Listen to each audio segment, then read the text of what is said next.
Magluto tayo guys. Luto na naman. Maglagay tayo ng mantika. So, magsaute tayo ng konting garlic. Konti lang.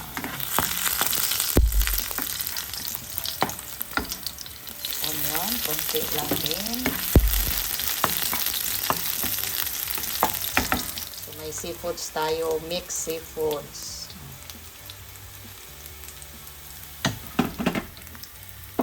Lagay natin ang ating seafood.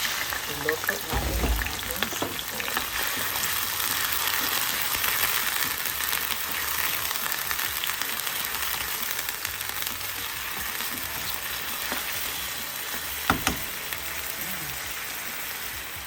So, ilagay natin ang ating squid balls.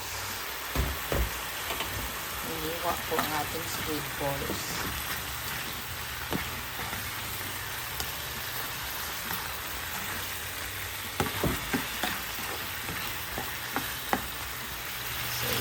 Isit aside muna natin to guys.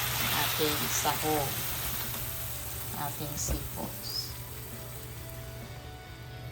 So, in the same pan, maglagay tayo ng mantika.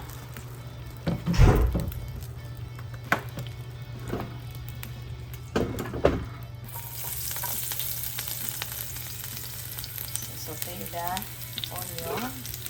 Let's add our garlic. Lagay tayo ng soy sauce. 2 to 3 tablespoon of soy sauce. Lagay tayo ng chicken cubes.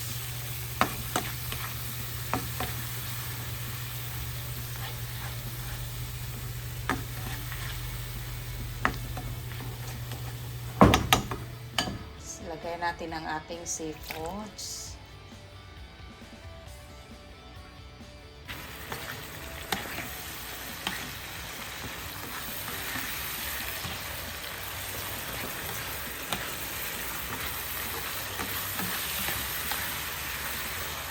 So, let's add oyster sauce. Okay. 2 tablespoons of oyster sauce. So, depende lang sa kung gaano kadami ang niluto nyo guys.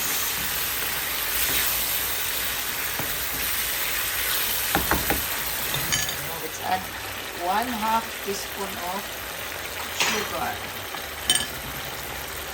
Optional lang to. Mag-add tayo ng sabaw.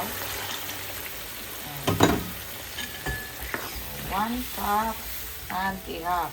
1.5 cup of water.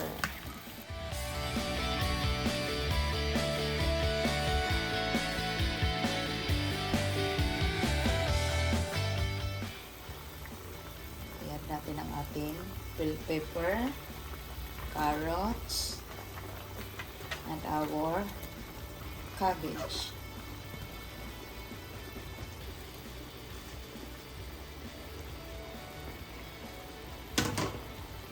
Okay.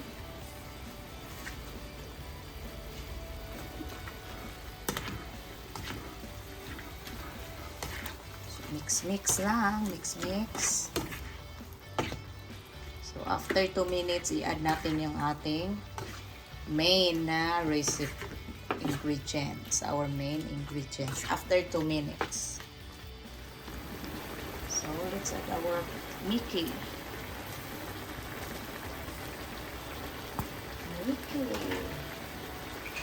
Miki. Riskong pansit. Mix.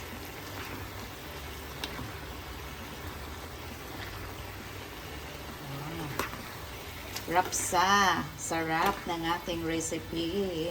Guys. Look.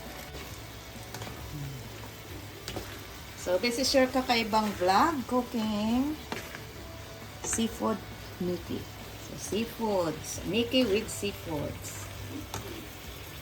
So, iluto natin to ng mga 1 minute.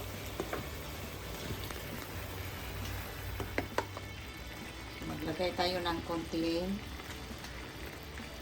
black pepper powder to taste. So, mix.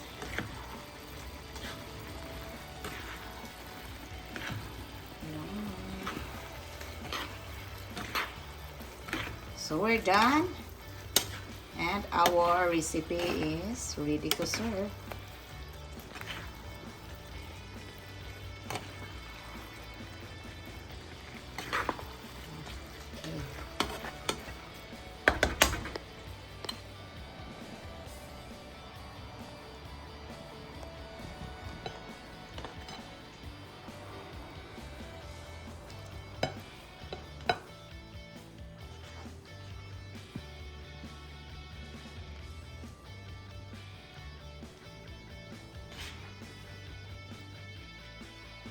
Ito na guys, ang ating Miki.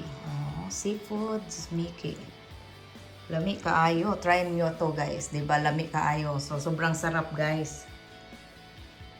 So, this is your Kaka'EVAng vlog. Recipe of Seafood Miki.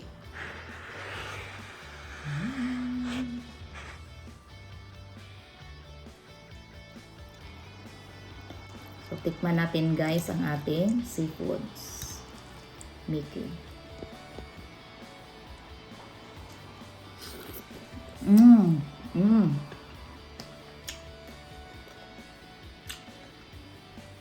Big thumbs up guys. Big thumbs up.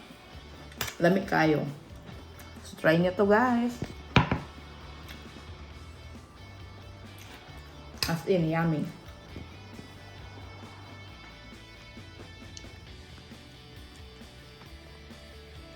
So, try nyo to guys. Lami kaayo. Ang sarap. Sobra. Oishi. So, sa mga subscribers, thank you so much for subscribing. And sa hindi pa nakapag-subscribe, please don't forget to subscribe. And please don't forget to follow my FB page, guys. Thank you for watching. Bye. See you on my next video. Bye-bye. Thank you for the support again, everyone. Bye-bye.